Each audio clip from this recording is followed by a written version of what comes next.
Hey guys, it is Esti and Justin from Not For Long Media. If you like the video you're about to watch, be sure to like the video itself and subscribe to our channel. We really appreciate it. Enjoy the video and also don't forget to follow us on our socials at Not For Long Media on Twitter, Instagram, and Facebook. All right, guys, we got the great Harry Mays in the building, sports talk personality, dear friend of really myself, a guy that I've looked up to in this business, and I'm lucky enough to call a friend, you know, someone I've got to work along with Temple football and kind of grow up watching Harry do his business. And we'll get into all those stories in a second. But Harry Mays, really appreciate you coming on, man. Oh, Colin, I couldn't wait to do this, man. Happy to be on with you. Yeah, it's crazy. Like, this is really cool for me, this podcast, because I get to have people on that have helped me get to this point and help me kind of say, yeah, do it. Screw it. Right. Find a way. Crazy business, sort of like football. Yes, it is. Yes, it is 100%. Like we were talking off air here. So yeah, it's been a great thing. I've had so many great people over the years. And again, working at Temple, I got Harry Donahue and you got Paul Palmer and yourself. And then in radio, legends. And then I get to come to radio and it's like, okay, you're like, come by 97.5 The Fanatic, Colin. Like, this is when we just started talking. Mm-hmm. And my dad I was always a sports talk radio guy. We've talked about it. And I've talked about it on the pod before. Listen to Mike and Mike in the morning. And then my dad's like, wow, listen to Mike and Mike in the morning. And I started listening to these midday shows and this Harry Mays guy, I freaking love the guy. I love him. I love him. So you would do the Temple games. Right. And be like, Colin, Harry's in the parking lot. You got to go introduce yourself to him. You got it. Right. Like, all right, Dad, I will. And my dad's always been good with that. You know, go introduce yourself, be a professional.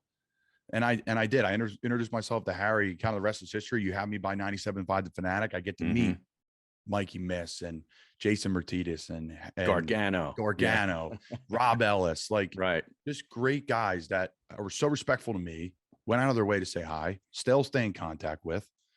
I had Jason on the pod. And then of course, you know, we circle back. I get to work with like Tony Bruno, like an absolute legend. We got to do that together. Well, he's on the Mount Rushmore of sports talk, if you ask me. I mean, he really is. I miss your guys' show all the time. Last year during COVID, it got me through training camp. Right. Like literally on Sirius, it was the Sirius show. Yeah. Sirius show. And it came to an end, but man, I love that show. I mean, that was the crazy thing. We put together a show when there was no sports. None. I mean, and we carried it through that whole summer. Like at the end of the summer, it ended for, you know, everybody knows the reason. You can look it up, but it's unfortunate. But we went 5 months without any sports. And it was an incredible, like experience. It really was. I wouldn't pass that up for the world.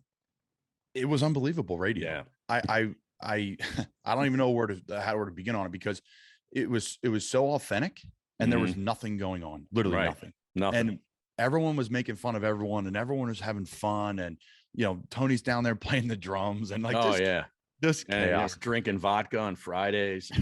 Yeah. I mean, Exactly. the only thing that was going on was golf. Golf eventually came back, you know, which was great for me. And then the Bundesliga. And I think that's really all we had, like working our way into the NBA bubble and the NHL bubble.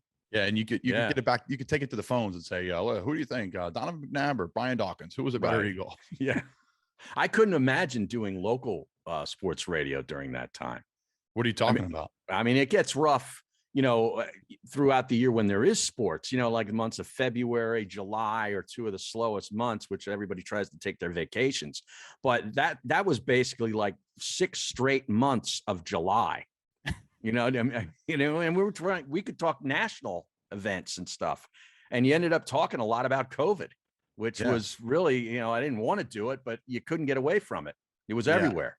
And you guys made it fun though. You really did. Yeah, that's what we tried to do. Yeah, absolutely. It was unbelievable. It felt like I was sitting in Tony's little wine cellar down there, his little basement in South Philly. Be careful if you go in there, man. Well, yeah. It's a strange trip in there. I'm going to need an Uber. Definitely need an Uber. Exactly right. Exactly right. We need Tony dropped. But yeah, so I've been fortunate. I really have. And then to circle back and have everyone back on the pod and then kind of get this going has been awesome for me. But Harry, I'll be honest with you, like this will be my first time bringing this up. I'm wearing the tee. You're wearing the tee. Yeah. This will come out probably 2 to 3 weeks. Maybe there'll be some changes in the program in 2 to 3 weeks. Boy, I'll tell you. I mean, I don't speak publicly about this stuff. And today will be the first day I will. And I'll tee it up for you first, but yeah, it's been a catastrophic downfall. It really has. And I didn't, I'm not close to the program anymore like I used to be when I was doing the games. And a lot of the people, that were responsible for running things are gone now. Pat moved on, to and Vinny both moved on up to Boston College, and I was pretty close with them. And Harry's no longer there, so a lot of my people, I don't have that base anymore. So I'm on the outside looking in like every normal fan is. And I just see like you said, a catastrophic fall. I mean, they've given up 200, they've been outscored 217-35 over the past 5 or 6 weeks. 5 weeks, I believe it is. It's 5 straight losses since they beat Memphis, which I thought at the time, wow, that's a nice win. Memphis is always a very consistently good program. They fell behind 17-0 in that game, came back to tie the game at halftime, 17-all, and then blew them out in the second half. And I started to think, well, maybe because as well or better than I do, like college teams, it can take just that one couple of drives in a quarter to turn the whole program and the momentum around for an entire season. And it could go the other way too. And then they ran into Cincinnati and got beat 52-3 on national television. I think that was like that Friday night game on ESPN all by itself. And you're like, oh my God, just give me a couple touchdowns, Mike. At least show up, for God's sake. I know you're not going to win. They got blown out, and the quarterback's often injured. Mathis, I was very encouraged by his signing, and I'm thinking all these positive things, and it's been an abject disaster. And I'm also not one that calls for coaches to be fired. But I think a direction needs to be changed within the program. And that's the only way you do it, unfortunately. I'm not saying he's a bad football coach, but I don't think he's the right football coach for this situation. This situation, and you can speak better of it than me because you lived it. It requires a certain kind of personality, and energy in order to be successful, because there's a lot going against you that you really have no control of. And I just don't think, Rod Carey was put in a position where, the original coach left after 18 days. And I think it put everybody in a lurch to go make a move. And, he's gotten this opportunity. Yeah, let's go take it. You don't turn down advancement. But I just don't think, bringing your whole staff from the Midwest and the MAC in there was the right move anyway. And I just think now it's irreversible. I don't see it coming back the other way. And I think, unfortunately, it's time they got to make a move. You're bringing some awesome points there. I wanted to jot them down so I can address them all. Irreversible, I think, is a great term. Yeah. Right. It's just not going the other way. And like you said, any drive, any play, any game could turn around a program, good or bad. Yeah. But we see a lot of good, right? Because the good stands out. You're like, okay, the team has responded ever since this drive, this game, this win. But the loss, you really don't know. You say, well, it's kind of all bled together, or the bad football.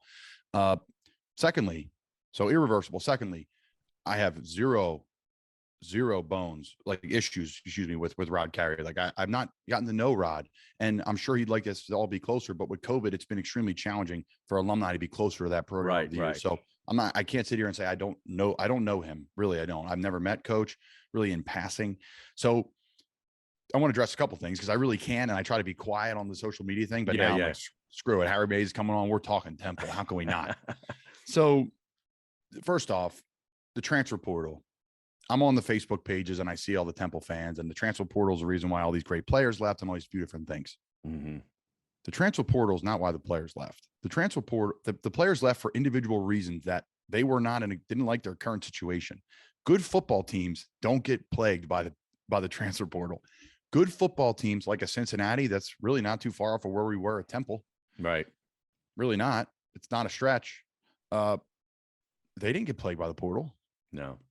Good teams like UCF, they're not getting plagued by the portal. Again, I'm talking American Athletic Conference. Right. Even Houston. Houston. Yeah. Right. King left a couple years ago, but there was a couple coaching issues, and the program wasn't where it was.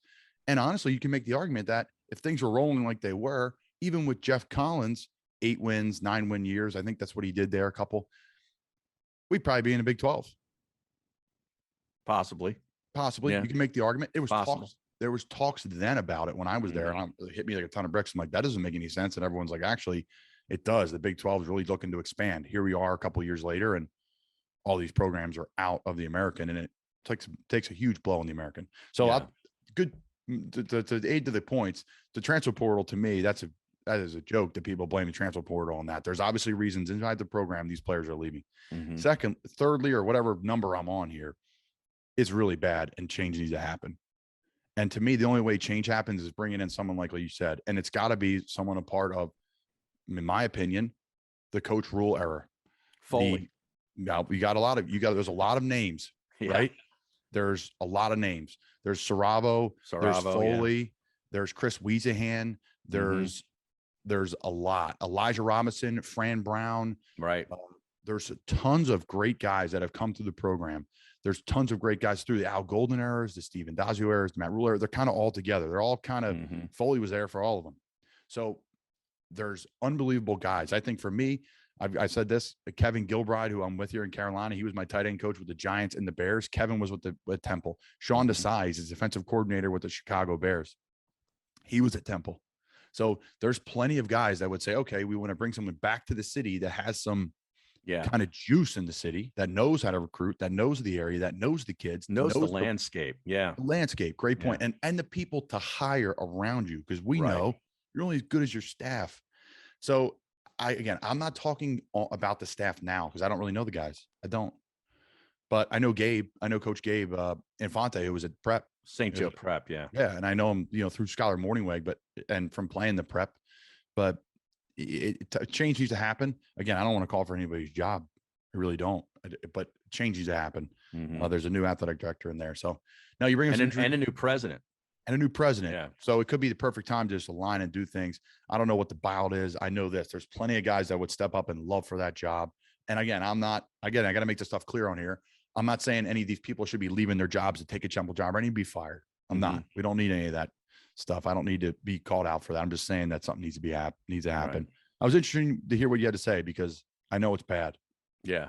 But I'd love to get your thoughts. I mean, I just think that the type of person that it is, you need the right guy who knows the landscape, knows how to assemble a staff there and knows the kind of kid that best, can, blossom there. And I think that takes a certain kind of energy too. Because I mean, you need to be one of these tireless, and I know every coach is tireless, but it takes a certain personality. Coach Rule, Coach Golden, Coach Collins, they all kind of had that certain gene, if you will. And I think they need to go out and find that again if they can. There was edge, and really you could see it in the teams and the players. You could see the edge. You could see the commitment. You saw that how everything mattered, big or small. And people ask me about Coach Rule all the time. He's the easiest guy to play for because everything matters. Treat everything the same, whether you're eating lunch with the guys or you're going to practice or in a third down meeting or you're going to lift or you're sitting in the hot tub, do it all the same, best you can. So honestly, for me, when I noticed it was actually the first day of the Rod Carrier against Bucknell. I called the game and I was sat there and looked at Paul and Harry after one of the punts, and Bucknell had a good punter at the time. And that was like the talk, right? And everyone's like Isaiah Wright, All-American returner. Right. Ed Foley was a special teams coach at the time, but it was not his teams from what I know. And it was kind of Coach Gary stuff, which is fine. That's how it goes, right? He's the boss. Right. And you could just see things were different. That's from what I saw. That's not from what I know. That's just from what I saw. Things were different when I was there. So I saw a punt and I saw Isaiah Wright, fair catch the football. I saw no rush. I saw no holdup. I saw no physicality. I saw nothing. I saw no passion about special teams. And really, that's the lifeblood of your team because you got 100 guys on your team in college, and they really matter. Urban Meyer of Florida, all the special teams guys, the starting punt team, they flew first class. That's what it takes for a really good program. So we can move on because there's plenty of other things to talk about. But right. It's frustrating to me. I saw it the first day. I kind of said something to Paul and Harry. I'm like, do you guys notice that? And they're like, no. I'm like, I don't know. It just seems really weird. And I kind of marked it in my head. It's shown. It's shown over the years. So I digress and move on. We both agree that some changes need to be made. What's up with you right now? You got Swing It and Ding It? Yeah, got a lot going on. Got the middle on Jacob Media YouTube channel on Monday through Friday from 11 to 1 with Eitan Shander and Barrett Brooks. Yep. That's a daily adventure.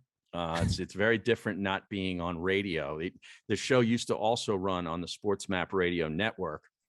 So you had to sort of, work by a radio clock. And then being on YouTube during the breaks, you could also do the show, continue with the show on YouTube. So it was kind of like you were never off the air for those 2 hours, but it was kind of a weird being from a structured radio environment for so many years. It took a little getting used to. Now we're no longer, on the national network. It's just YouTube. So it's really just sort of like, it reminds me of kind of like the Pat McAfee show minus the cursing. Like, because I'm a radio guy.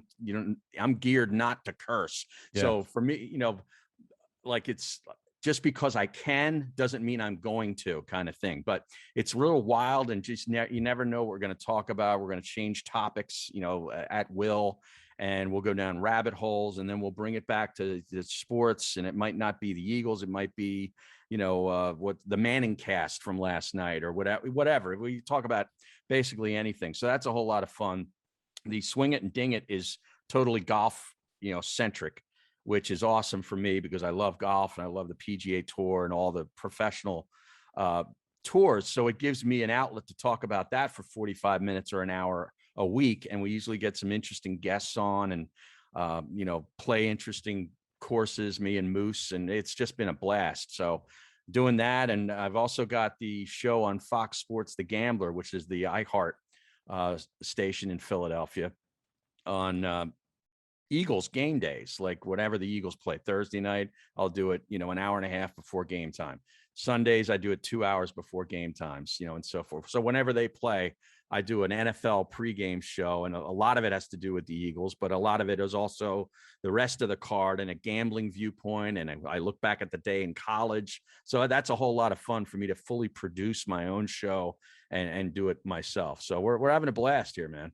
That's awesome. You got a little bit of everything cooking, of all the things that Harry Mays enjoys. That's great. Yeah. And that's what you want to do. And that's what makes it fun. And that's what makes the world now fun of media, because you can do all these different things. You got all these podcasts and all these different shows, and it fills all the voids. It fills all the buckets. You've done some awesome stuff in sports, but really you didn't start in sports. You started in sports media, sports radio. You were working a quote unquote normal job. And then all of a sudden you pop in at what age? You were in your 30s? I was in my late 30s. Yeah. Actually, when I made the move and decided to at least check it out. I was doing medical sales at the time, and not really having a whole lot of fun. I was making good money, but it was really just, bringing me down. I just wasn't into it. And I decided to just see what the Connecticut School of Broadcasting at the time had to offer. I kept on hearing their commercials on sports radio. You listen to The Fan or listen to WIP at the time. And I just finally went over to check it out, and, really kind of got the bug when I got on the microphone and heard what I sounded like, which is different than what I sound like today. But still, at that point, I'd never really heard it. And they asked me to read a commercial, and they handed me the sheet, and it was a 60-second spot about, I don't know, motor oil or something. It was just something really generic.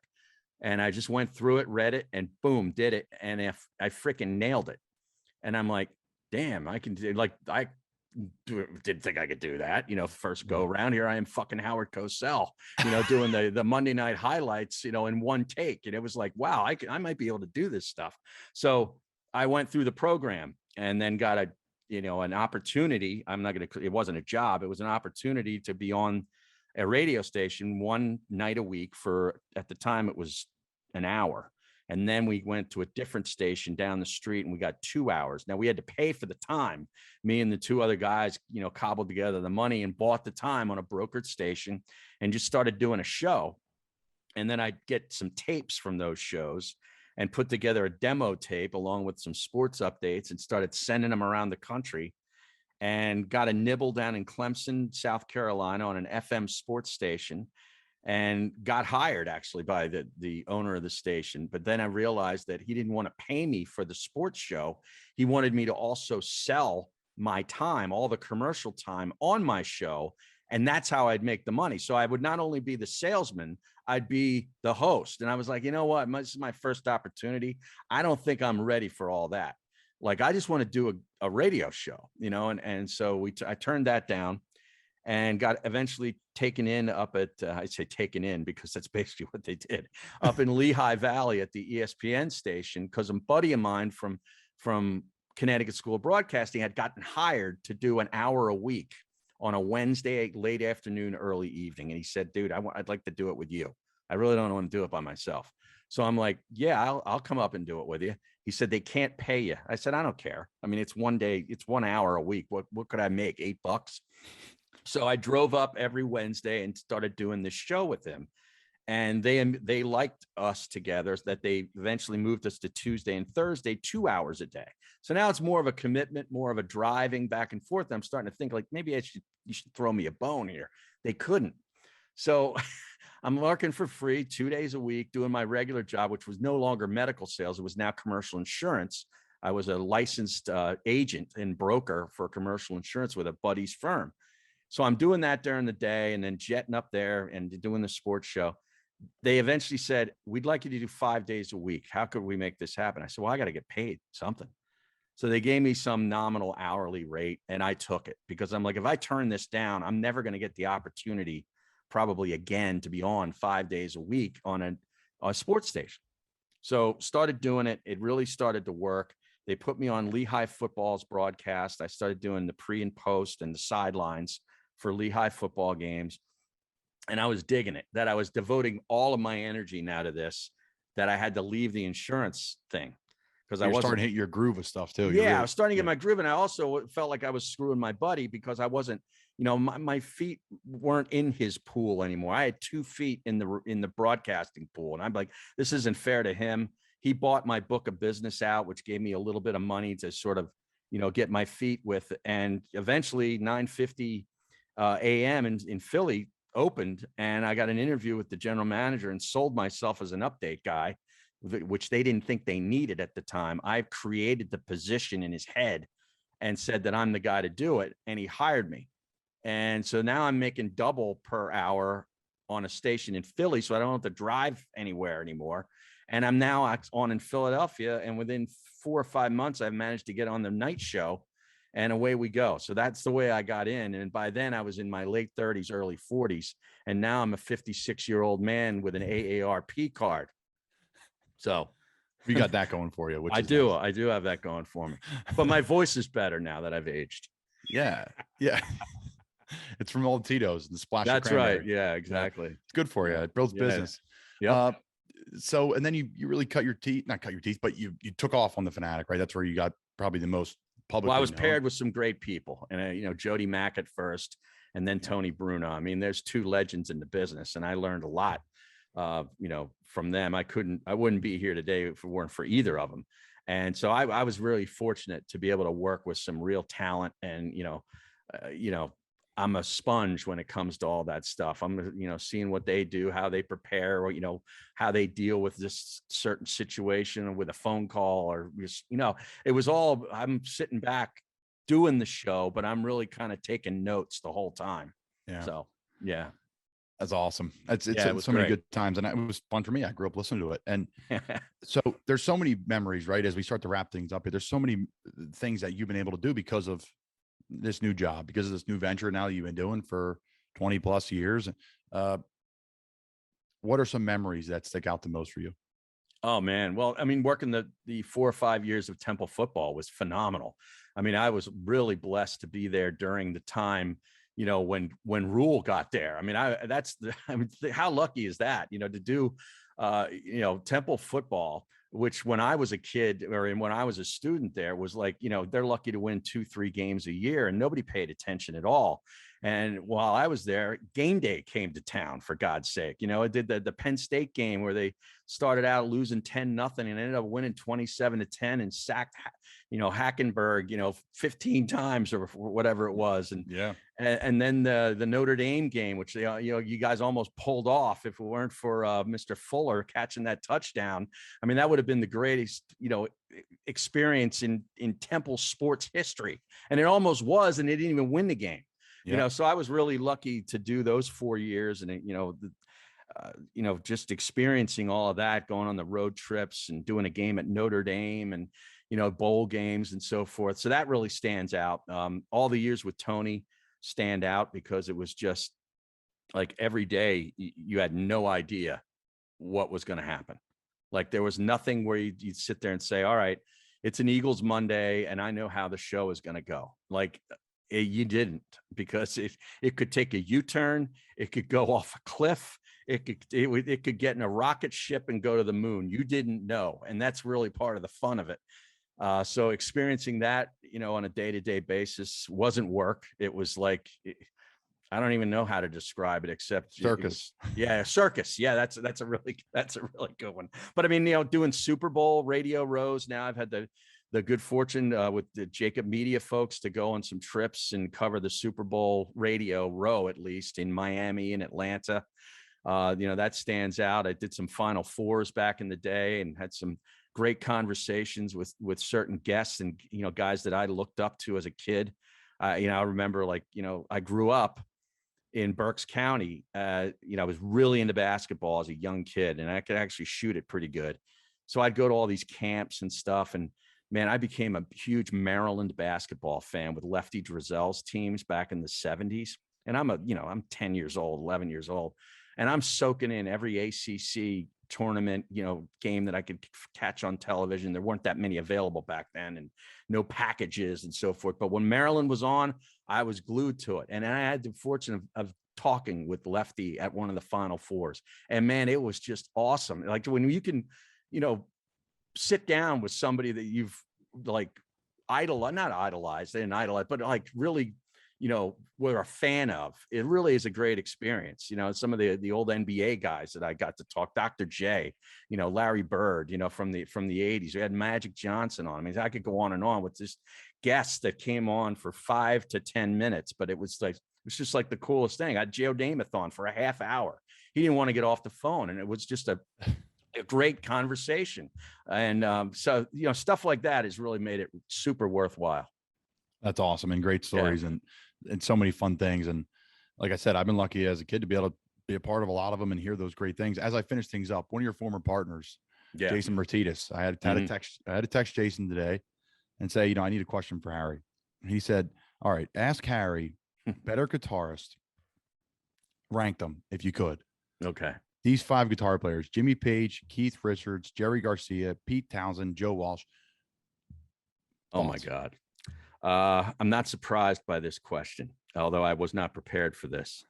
But well, he knows I'm a Joe Walsh guy. Yep. But Joe Walsh would probably sit back and probably put Pete Townsend up there at number 1. So I'll go Townsend 1, Walsh 2, Page 3. Who are the other two? Keith and who? And Garcia. Oh, Jerry's great, but I got to go Keith, because whenever Keith hits just a riff, I know exactly what it is and who it is and what tuning he's in. I just can't get enough of the way he played guitar. And Jerry being 5th is no disrespect. I view Jerry sort of as he's a combo guy. He's the head of the band. He's the singer. He's the songwriter and the guitar player. So I put him 5th. I know Deadheads will be pissed off with me, but that's the order. For my dad's shout out here, shout out to Big Dave. He's a Stevie Ray Vaughan fan. Any thoughts? Oh, I saw him live. I saw him live in City Island, which is actually in the Susquehanna River, right off the Harrisburg. City Island sits out in the river right at Harrisburg. And they used to, in fact, now they have the minor league baseball team, the Harrisburg, Senators or whatever, play their games there. But it used to be a big grass field, and they'd have concerts. They'd set up a stage in the summertime, and they'd have concerts there every week. And I went there numerous times and saw many great bands. But one of the bands was Stevie Ray Vaughan with Huey Lewis and the News as the warm-up act. And this was 1984 when Sports came out from Huey Lewis and the News, which was his colossal hit record, where every song was a hit. And Stevie Ray Vaughan was just sort of getting his feet with a couple of his older blues. This is before In Step came out. And, this is when his first 2 albums were out. But I knew a lot about him because I was into the guitar. And man, it was pouring rain. And I'm here, three people from the front of the stage watching Stevie Ray Vaughan in a pouring rainstorm play all those freaking blues songs. I was freaking blown away. It was unbelievable.